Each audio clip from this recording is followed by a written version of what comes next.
Good morning Madhya Pradesh. मैं हूं आपके साथ राहुल सौमित्र। सबसे पहले देखेंगे इस वक्त की बड़ी खबरें यानी कि हेडलाइंस।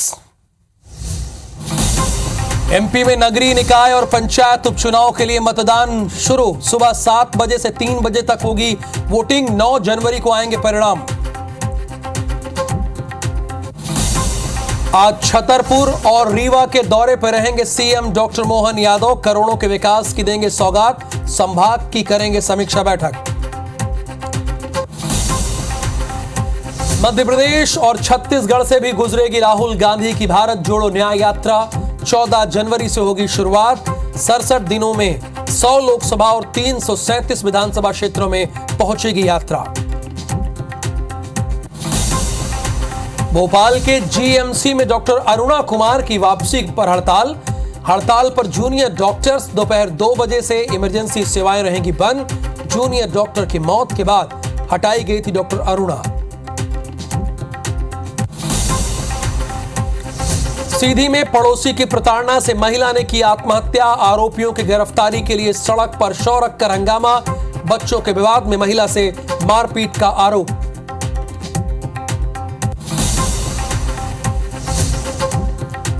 जम्मू कश्मीर के शोपिया में सुरक्षा बल और आतंकियों के बीच मुठभेड़। जवानों ने 2 आतंकियों को घेरा। इलाके में सीआरपीएफ का तलाशी अभियान जारी।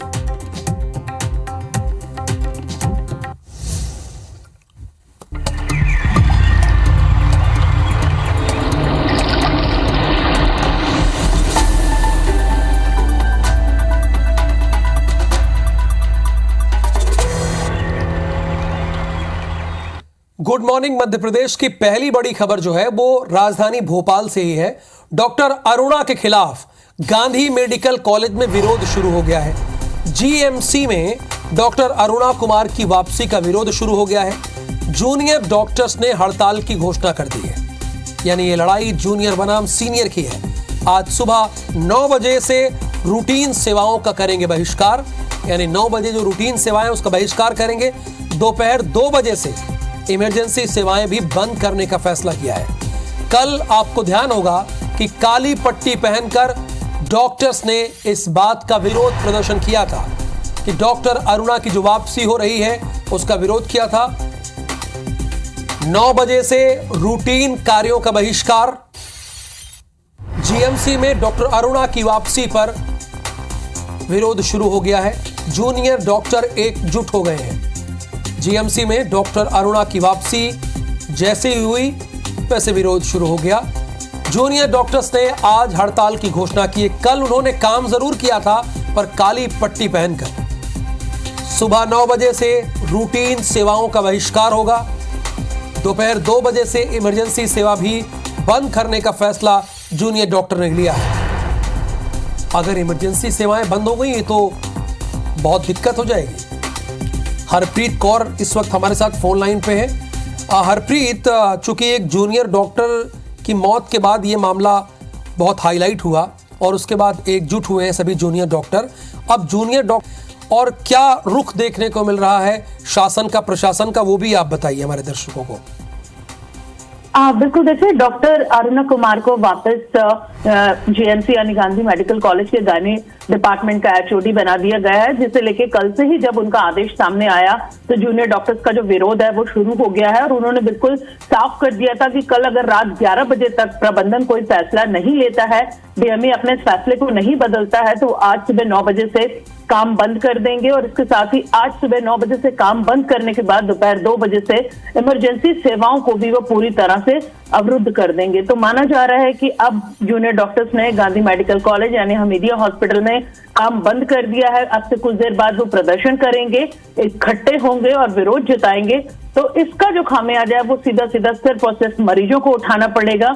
लेकिन अब देखने वाली बात होगी कि जूनियर डॉक्टर्स की इस हड़ताल से क्या शासन अपना ये फैसला बदलेगा, क्योंकि लगातार डॉक्टर अरुणा कुमार को लेकर जो विरोध है वो जारी है। जी, तो अरुणा कुमार को लेकर लगातार विरोध जारी है और ये लड़ाई अब जूनियर बनाम सीनियर डॉक्टर्स की हो गई है। बहुत शुक्रिया इस पूरी जानकारी के लिए।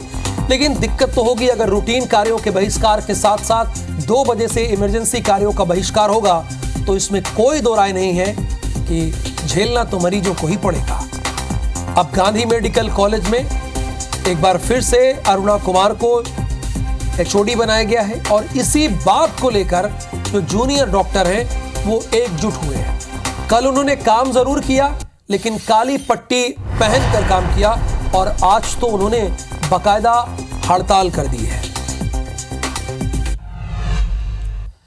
मध्य प्रदेश में निकाय और पंचायत उपचुनाव आज ही है। पंचायतों में सुबह 7 बजे से 3 बजे तक मतदान होगा। तकरीबन 1 घंटे मतदान को हो गए हैं, 3 बजे तक चलेगा। अगर नगरीय निकायों में उपचुनाव हो रहा है तो इसमें 2 घंटे और बढ़ा दीजिए, यानी 3 के बजाय 5 कर दीजिए। अब आपको यह जानना होगा कि इसके परिणाम कब आएंगे, तो इसके परिणाम 9 जनवरी को आएंगे। 9,220 पंच एक बड़ी संख्या है। 56 सरपंच और 15 जिला पंचायत सदस्य का मतदान होगा। एक जिला पंचायत सदस्य के लिए उपनिर्वाचन होगा। नगरीय निकायों में 20 पार्षद पद का भी उपनिर्वाचन होगा।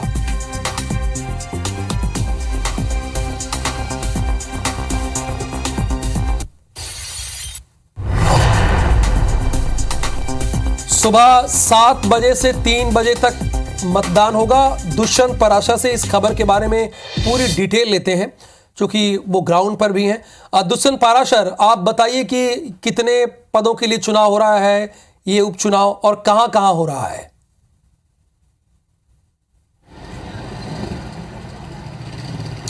बिल्कुल, देखिए मध्य प्रदेश में लगभग 9,000 से ज़्यादा जो पंच हैं उनके लिए आज उपनिर्वाचन की प्रक्रिया जो है वो पूरी की जानी है।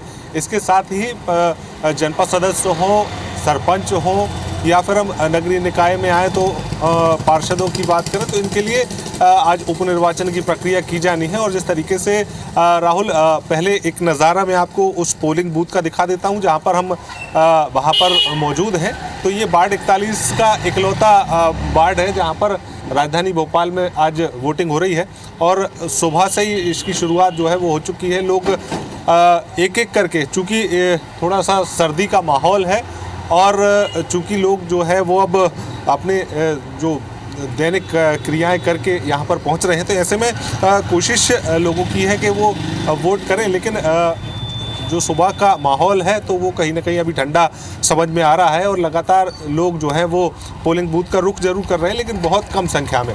लेकिन जैसे ही दिन चढ़ेगा वैसे ही लोगों की भीड़ भी यहाँ पर बढ़ेगी। इसके साथ ही कई और पोलिंग बूथ भी इस पूरे वार्ड में बनाए गए हैं और लोग जो है पर्चियाँ लेकर यहाँ पर पहुँच रहे हैं। उनकी वोटिंग पर्ची जो होगी उस आधार पर यहाँ पर वोटिंग कराई जा रही है। अगर पूरे प्रदेश भर की राहुल बात की जाए तो प्रदेश भर में 9,220 पंच के लिए यहाँ पर उपनिर्वाचन की प्रक्रिया पूरी की जानी है। 56 सरपंच की पदों के लिए प्रक्रिया पूरी की जानी है। इसके बाद अगर बात की जाए तो 15 से ज़्यादा जो है जनपद पंचायत के सदस्यों के लिए उपचुनाव होंगे और इसके अलावा एक जिला पंचायत सदस्य के लिए पूरे प्रदेश भर में जो है उपचुनाव कराए जा रहे हैं। साथ ही साथ अगर नगरीय निकायों की बात करें तो नगरीय निकायों में 20 पार्षद, मतलब मध्य प्रदेश में 20 उपचुनाव जो है अलग अलग वार्डों में देखने को मिल रहे हैं। राजधानी का इकलौता वार्ड है 41, जहाँ पर जो पार्षद थे मोहम्मद शगीर, उनके इंतकाल के बाद यहाँ पर उपचुनाव की प्रक्रिया अब पूरी कराई जा रही है। सुबह से ही वोटिंग शुरू हो गई है, लेकिन अगर परिणाम की बात करें तो परिणाम 9 जनवरी को आएंगे। और अगर समय निर्धारित जो किया गया है निर्वाचन आयोग की ओर से, तो वो अगर बात की जाए तो पंचायत चुनाव के लिए अलग से सुबह 7 बजे से दोपहर 3 बजे तक का समय रखा गया है। वहीं नगरीय निकायों के लिए सुबह 7 बजे से शाम 5 बजे तक का समय जो है वोटिंग के लिए रखा गया है। और जब वोटिंग हो जाएगी उसके बाद इत्मीनान से पूरी प्रक्रिया यहाँ पर की जाएगी और उसके बाद 9 जनवरी को इन तमाम सारे उपचुनावों के रिजल्ट भी घोषित किए जाएंगे। तो ऐसे में प्रक्रिया की जा रही है और प्रक्रिया को लेकर मध्य प्रदेश भर में जो सुरक्षा व्यवस्था होनी चाहिए, यही है IBC 24 की सबसे बड़ी ताकत। चाहे पंच का चुनाव हो या सरपंच का चुनाव हो या पार्षद का उपचुनाव हो, आमतौर पर यह चुनाव इसलिए हो रहा है जहां पर कई कैंडिडेट जो जीते थे उनकी या तो मौत हो गई, या तो वो इससे बड़ी पोस्ट पर आ गए, या उन्होंने त्याग पत्र दे दिया, इसलिए ये उपचुनाव हो रहा है। जैसा कि हमारे संवाददाता दुष्यंत पाराशर आपको जानकारी भी दे रहे थे। अगर नगरीय निकाय है तो वहां पर 7 बजे से 5 बजे तक आप वोटिंग कर सकते हैं। भोपाल में केवल एक वार्ड में वोटिंग की प्रक्रिया हो रही है, वार्ड नंबर 41 यानी 41, और इसके बाद 9,000 ज्यादा पंच और जिला पंचायत सदस्य और सरपंच पदों के लिए मतदान की प्रक्रिया हो रही। बहुत शुक्रिया दुष्यंत इस पूरी इंफॉर्मेशन के लिए। अब आगे बढ़ते हैं, अगली खबर भी भोपाल से जुड़ी हुई है। आज रीवा के दौरे पर रहेंगे सीएम डॉक्टर मोहन यादव। सुबह 11 बजे से भोपाल से छतरपुर जाएंगे, यानी भोपाल से वो छतरपुर जाएंगे, छतरपुर से रीवा के लिए रवाना होंगे, छतरपुर से रीवा के लिए रवाना होंगे। रीवा में जन आभार यात्रा में उनको शामिल होना है, यानी जनता को आभार व्यक्त करने के लिए जाएंगे। रीवा सीधी को कई विकास कार्यों की सौगात देंगे।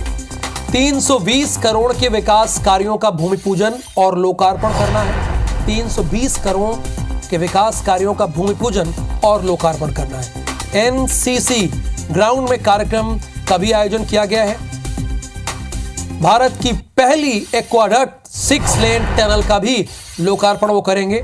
स्थानीय कार्यक्रमों में उन्हें शिरकत भी करना है। फिर शाम को 4 बजे रीवा कलेक्ट्रेट में समीक्षा बैठक करेंगे। रीवा से खजुराहो पहुंचकर दिल्ली रवाना होंगे सीएम। ये आज का सीएम डॉक्टर मोहन यादव का कार्यक्रम है, यानी आज डॉक्टर मोहन यादव दिल्ली दौरे पर भी जाएंगे। पहले छतरपुर, देन रीवा और रीवा के बाद वो दिल्ली भी जाएंगे। दिल्ली भी उनका कार्यक्रम लगा हुआ है। मध्य प्रदेश सरकार में लोक स्वास्थ्य परिवार कल्याण राज्य मंत्री और उदयपुरा विधायक नरेंद्र शिवाजी पटेल अपने गांव पहुंचे, जहां वे एक निजी कार्यक्रम में शामिल हुए। यहां उन्होंने रामायण पाठ में हिस्सा लिया। इस दौरान उन्होंने ये कहा कि मैं विधानसभा नंबर 229 का विधायक या फिर प्रदेश का मंत्री हो सकता हूं, लेकिन उदयपुरा बरेली विधानसभा का मैं भाई और दोस्त हूं। उन्होंने ये भी कहा कि प्रधानमंत्री नरेंद्र मोदी के नेतृत्व में बीजेपी अभी और आगे बढ़ेगी।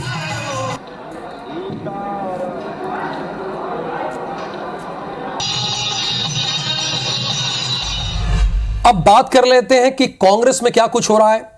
तो राहुल गांधी की भारत जोड़ो न्याय यात्रा 14 जनवरी को मणिपुर के इम्फाल से शुरू होगी।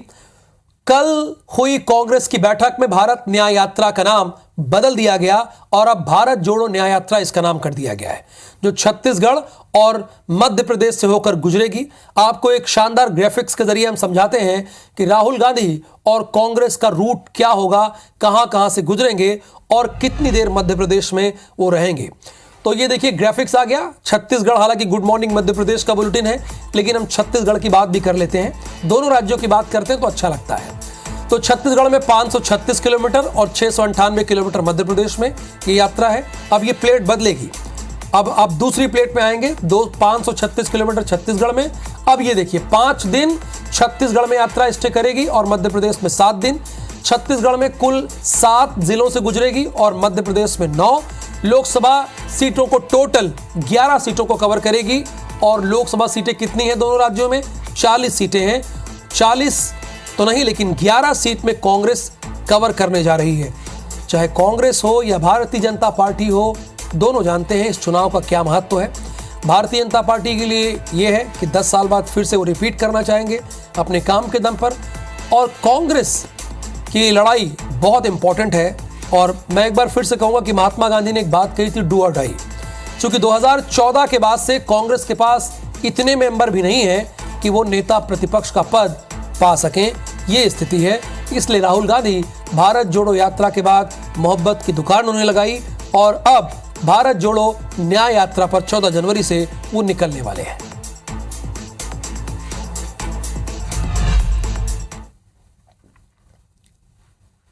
मध्य प्रदेश में यात्रा करीब 9 जिलों से होकर गुजरेगी, 7 दिन रहेगी और इसमें 698 किलोमीटर का सफर माननीय राहुल गांधी और हमारे हजारों कार्यकर्ता तय करेंगे। भारत जोड़ो न्याय यात्रा को भी मध्य प्रदेश में और पूरे देश में इसी तरह की सफलता मिलने वाली है और यह यात्रा निश्चित तौर पर आने वाले लोकसभा चुनाव में एक बहुत बड़ा असर डालेगी। तो थोड़ा पुरानी, जब उनकी कौन सी यात्रा थी पहले जो निकली थी, भारत जोड़ो यात्रा, सब टूट गई। जहां जहां पैर पड़े वहीं में मंटा ढार हो गया। सारे जहां जहां गए थे वहीं कांग्रेस हारी। लोकसभा की तैयारियों के लिए और राहुल जी की जो यात्रा है उसके संदर्भ में चर्चा हुई होगी। सार्थक परिणाम आएंगे। कांग्रेस का बेहतर प्रदर्शन आपको इस चुनाव में दिखेगा। कम से कम 5-6 सीट हमको मिले, कम से कम ये टारगेट रहेगा और आगे जाएंगे खुशी होगी। इससे कोई फर्क नहीं पड़ता। बहुत यात्रा जोड़ी, पहले भारत जोड़ा, अब न्याय यात्रा। किसके साथ न्याय करना चाहते हो? पहले अपने खुद के साथ न्याय करें कि जनता उनके बारे में क्या सोच रही है। वो पहले स्वयं 65 साल तक इस देश को इस खानदान ने लूटा है, इसलिए पहले वो स्वयं अपने साथ न्याय करे, बाद में जनता से न्याय। भारत जोड़ो यात्रा के बारे में ही बात करेंगे। राहुल गांधी की भारत जोड़ो न्याय यात्रा को लेकर कांग्रेस को उम्मीद है कि जिस तरह राहुल गांधी की भारत जोड़ो यात्रा को माइलेज मिला था, ठीक उसी तरह इस यात्रा का भी असर होगा। उधर बीजेपी के प्रदेश अध्यक्ष वीडी शर्मा ने तंज कसते हुए कहा कि राहुल गांधी के एमपी में जहां जहां पैर पड़े वहीं बंटाधार हुआ। मध्य प्रदेश में यात्रा करीब 9 जिलों से होकर गुजरेगी, 7 दिन रहेगी और इसमें 698 किलोमीटर का सफर माननीय राहुल गांधी और हमारे हजारों कार्यकर्ता तय करेंगे। भारत जोड़ो न्याय यात्रा को भी मध्य प्रदेश में और पूरे देश में इसी तरह की सफलता मिलने वाली है और यह यात्रा निश्चित तौर पर आने वाले लोकसभा चुनाव में एक बहुत बड़ा असर डालेगी। तो थोड़ा पुरानी, जब उनकी कौन सी यात्रा थी पहले जो निकली थी, भारत जोड़ो यात्रा, सब टूट गई। जहां जहां पैर पड़े वहीं में बंटाढार हो गया। सारे जहां जहां गए थे वहीं कांग्रेस हारी। तो वीडी शर्मा कह रहे हैं कि जहां जहां राहुल गांधी के पैर पड़े वहां कांग्रेस हारी है अपना चुनाव। इधर अयोध्या में रामलला की मूल मूर्ति को लेकर कांग्रेस के नेता दिग्विजय सिंह ने सवाल उठाए, जिस पर बीजेपी ने पलटवार किया। मध्य प्रदेश बीजेपी के अध्यक्ष यानी वीडी शर्मा ने कहा है कि दिग्विजय सिंह के कंठ में ही विष है। उन्होंने कहा कि जब भी देश में कुछ अच्छा होता है तो दिग्विजय सिंह उसी तरह विष उगलते हैं। वीडी शर्मा ने दिग्विजय सिंह को 22 जनवरी को दिया जलाने की नसीहत भी दी और प्रस्तावित राहुल गांधी की न्याय यात्रा पर भी पलटवार किया।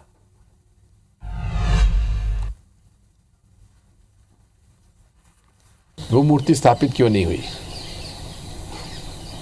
नई मूर्ति कहां से आ रही है? वो रामलला की मूर्ति जिस पर कि सारा झगड़ा हुआ वो कहाँ है? इस पर हम लोग उनसे पूछना चाहते हैं कि नई मूर्ति की आवश्यकता क्या पड़ी। दिग्विजय सिंह और इनका नेतृत्व, चाहे वो राहुल गांधी हो या सोनिया गांधी हो, तब ये कह रहे थे कि राम का अस्तित्व कहाँ है। तो ये इस प्रकार के दोहरे चरित्र के लोग हैं।